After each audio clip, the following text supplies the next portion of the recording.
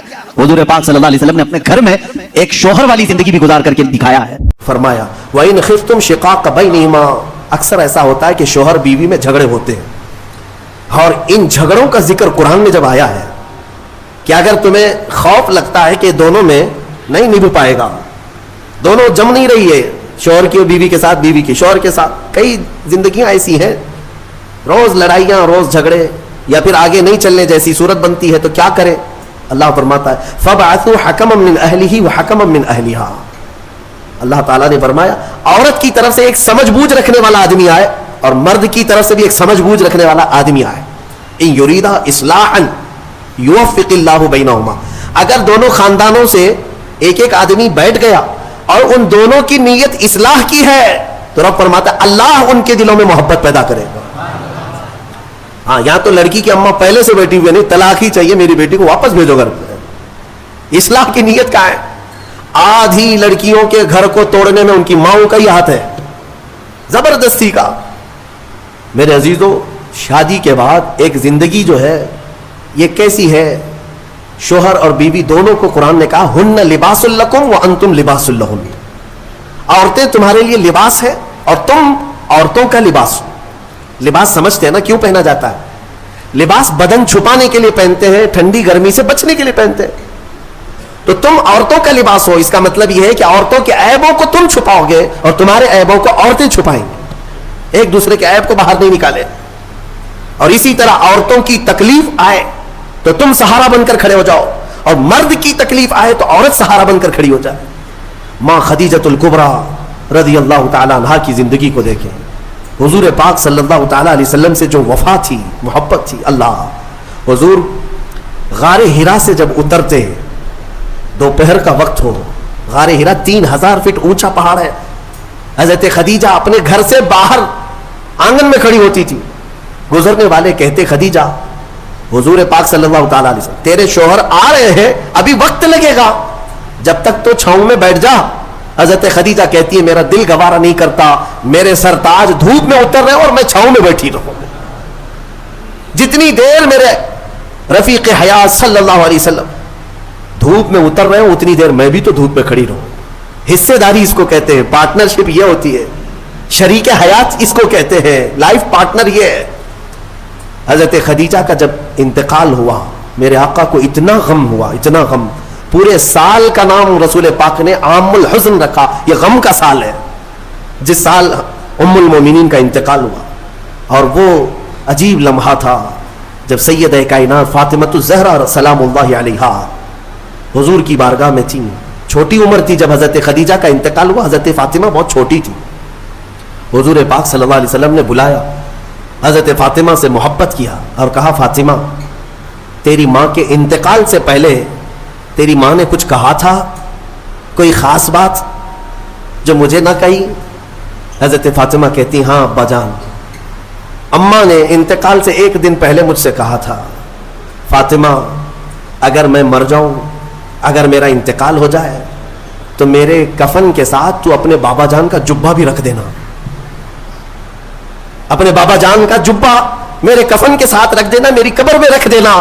حضرت فاطمہ روتے ہوئے کہتی ہیں یا رسول اللہ اماں کی ایک خواہش تھی. حضور اکرم صلی اللہ تعالی علیہ وسلم کی آنکھوں میں آنسو آ گئے اور میرے آقا نے فرمایا فاطمہ قسم رب ذوالجلال کی تیری ماں نے میرا جبہ ہی پوچھا, قسم رب ذوالجلال کی، اگر خدیجہ یہ کہتی تو میں اپنے جسم کی چمڑی بھی اتار کر دیتا، اگر وہ جلد مانگتی تو میں اپنے جسم کی چمڑی بھی اتار کر کے اس کو دیتا۔ یہ ہے ازدواجی زندگی کی محبت۔ شوہر بیوی ایک دوسرے کو تان و تشنیع کرتے رہے، عورت شوہر کے غیبانہ میں خیانت کرتی رہے، تو یہ کون سے لائف پارٹنر ہیں، کون سے شریک حیات ہے؟ اعتماد کے رشتے کا نام ایک نکاح ہے، اعتماد ہو۔ شوہر اپنی بیوی پر شک کرتے ہوئے کب تک جی سکتا ہے؟ عورت اپنے مرد پر شک کرتے ہوئے کب تک جی سکتی ہے؟ شک کی دیوار ایسی خطرناک ہے جس کا علاج بھی نہیں بلکہ یہ زندگیاں توڑ دیتی ہیں۔ قرآن کہتا ہے اگر دونوں میں اصلاح کا ارادہ ہے تو اللہ دونوں میں محبت پیدا کرے۔ یہ میرے آزمائی ہوئی بات ہے۔ اسی جگہ پر میں آپ کو بتاؤں، اسی جگہ پر لیٹر لے کر کے دو لوگ ہمارے پاس آئے تھے جس پر پورا مضمون تھا کھلا نامہ، کھلا چاہیے، شادی ہو کر 1 سال ہو گیا، کھلا نامہ، اور سب تیار ہے ہمارے سامنے، بس ہمیں گواہ بنا کر سائن لینا ہے۔ ہم نے جانچ پڑتال کی کہ 1 سال کے اندر ایسا کیا دیکھ لیا کہ کھلا کے لیے آ گئے ایک دوسرے کو؟ بس کچھ بھی نہیں ہے۔ عورت جب بھی کچن میں جاتی ہے تو اسے کچھ تکلیف ہوتی ہے، اور ہماری اماں کہتی ہے کہ اس پہ اثرات ہیں، جنات ہیں، اس پہ آسیب ہے، گھر میں کہاں اس کو رکھیں گے؟ تو میں نے یہی کی بات ہے، مجھے یاد ہے، اس نوجوان سے کہا کہ تمہاری اماں سے پوچھو اگر میں اس کے جنات نکال دوں تو کیا رکھو گے، یہ کھلا ختم کرو گے؟ کہا ٹھیک ہے، کہا میں 40 دن کا ٹائم لیتا ہوں، مجھے وقت دیا جائے، میں نکالتا ہوں۔ تو پھر مسئلہ صرف اتنا تھا، وہ جنات کیوں آتے تھے، آسیب کیوں آتے تھے؟ ہم نے علاج بھی کیا، جو دعا کا علاج ہے وہ اپنی جگہ پر، لیکن جب کسی سے محبت کے ساتھ حقیقی مسئلہ پوچھ لیا جائے تو بتا دیتے ہیں۔ لڑکی کو کام کرنے آتا نہیں تھا، نئی شادی ہوئی تھی، سیکھا کچھ بھی نہیں تھا، کچن میں جاتی تھی تو ہاں ہو کرتی تھی کہ کسی طرح سے میں روٹی بنانے سے بچ جاؤں، کچھ تو ہو جائے، لیکن اس کی اس حرکت کی وجہ سے سارے گھر میں لگا کہ جنات ہے اس پہ، آسیب ہے۔ تنبیہ کیا کہ کام سیکھ لے 1 مہینے کے اندر، کب تک اس طرح ہاں ہو سے زندگی چلے گی؟ خلا سے بہتر ہے کہ زندگی محبت کے ساتھ گزرے۔ ہو سکتا ہے نصیحت کام آ گئی، 1 مہینے کے بعد دونوں واپس آئے اور اس خلا ناموں کو ہمارے سامنے پھاڑ دیا، کہا نہیں دونوں میں اتفاق ہے، ہم رہ سکتے ہیں، آج تک الحمدللہ وہ جوڑا سلامت ہے۔ اصلاح کی اگر نیت ہو، قرآن کہتا ہے کہ دونوں میں اللہ محبت خود پیدا کرے گا، توڑنے کے لیے سب سے پہلے بیٹھے ہوئے ہیں۔ میں کہتا ہوں کبھی کبھار شادی کرنے کے بعد جو ہے مرد رکشہ بن جاتا ہے، 3 ٹائر والا رکشہ ہوتا ہے، رکشے میں 3 ہی ٹائر ہوتے ہیں، ایک طرف ماں ہوتی ہے ایک طرف بیوی ہوتی ہے۔ رکشے والے کو معلوم ہونا چاہیے زور سے اگر گھمائے گا تو پلٹی ہوتی ہے، اس کو گھمانا نہیں چاہیے بہت تیزی سے اگر رکشہ گھمایا تو یا تو ادھر پلٹی ہوگا یا ادھر پلٹی ہوگا۔ تو اتنی بات یاد رکھو، رکشہ چلانے والوں سے پوچھ لو کیسے گھمانا چاہیے، کیسے چلنا چاہیے۔ تو آپ بیلنس برقرار رکھو اپنی ماں اور بہنوں میں اور اپنی بیوی میں، دونوں میں۔ عورتیں ہیں، عورتوں کا مزاج ہے، ان کی فطرت میں ہے، ایک دوسرے کے ساتھ ان کے معاملات ہوتے ہی رہتے ہیں۔ آپ کو میں کیا بتاؤں، حضور پاک صلی اللہ تعالی علیہ وسلم کی 10 بیویاں ہیں، میرے آقا نے ان کے درمیان کیسے عدل قائم رکھا۔ تو بہرحال ازدواجی زندگی ایک چیلنج ہے، اور جس نے صبر کر لیا اس پر اجر بھی ہے، اس پر اجر ہے۔ حضور پاک صلی اللہ تعالی علیہ وسلم کی حدیثوں کا ایک مفہوم یہ بھی ہے کہ عورت ٹیڑھی پسلی سے پیدا کی گئی، اسے تم پورا سیدھا کرنے کی کوشش نہ کرو ورنہ یہ ٹوٹ جائے گی۔ تم اسے فرشتہ دیکھنا چاہتے ہو، عورت کو ہر مرد یہ چاہتا ہے اتنی پاک ہونا چاہیے، خود ناپاک رہے چلے گا۔ عورت بھی انسان ہے، اس کو اسی اعتبار سے رکھا جائے، وہ جس قدر تمہاری فرمان بردار ہے بہت ٹھیک ہے۔ اچھا، اور ایک حدیث میں آپ کو بتاؤں، دنیا میں اگر اللہ تبارک و تعالیٰ نے دنیاوی نعمتوں میں سب سے اچھی نعمت اگر کسی کو دیا تو کیا ہے؟ بڑا گھر کسی کو ملا، نعمت ہے، دولت ملی وہ بھی نعمت ہے، اولاد ملی وہ بھی نعمت ہے، لیکن میرے آقا نے فرمایا اگر کسی کو نیک بیوی مل گئی تو اللہ کی سب سے بڑی نعمت ملی ہے، آدھی دنیا اس کو مل گئی، آدھی دنیا۔ اور اگر نیک نہیں ملی تو آدھی جہنم تو یہی ہو گئی ہے، سارا کا سارا اس کا نظام ٹھپ ہو جاتا ہے۔ ایک حکیم صاحب کے بارے میں نے پڑھا تھا، وہ آپ کو بھی میں بتا دوں۔ اکثر گھروں میں جو جھگڑوں کی ابتدا ہوتی ہے یہ زبان کی، عورتوں کی زبان کینچی کی طرح چلتی رہتی ہے۔ وہ کچھ عورتیں یہ عہد کر کے بیٹھی ہیں کہ جواب تو دینا ہی ہے، چپ کیوں رہے؟ شوہر بولتا ہے تو کچھ تو جواب دینا ہے،